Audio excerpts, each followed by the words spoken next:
ప్రసవిత్రి, జగజ్జనని.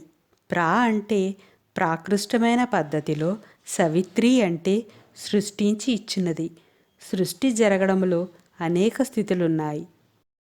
మొదటిది సంకల్పం, విత్తనం వేయడం లాంటిది. 2 కల్పనం, సూత్రబద్ధం చేయడం. 3 సృజనం, సూత్రాన్ని అమలులో పెట్టడం. 4 సుతి, గర్భంలో పడడం. 5 ప్రసూతి, గర్భంలోంచి బయటపడడం. సూర్యునిలోంచి భూమికి, భూమి మీద ఉన్నవారికి కూడా కిరణాల ద్వారా పైన తెలిపిన ప్రణాళికలో ఈ ప్రసవశక్తి ఇవ్వబడింది. ఇదే పద్ధతిలో బ్రహ్మ దగ్గర నుంచి పిపీలకాల దాకా ప్రసవశక్తిని ఇచ్చిన అమ్మవారిని ప్రసవిత్రి అంటారు. భౌతిక సృష్టి విషయంలోనే కాదు, వాక్ సృష్టి, వాంగ్మయ సృష్టి విషయంలో కూడా ఇలాగే వస్తుంది. అందుకే అమ్మవారు ప్రసవిత్రి.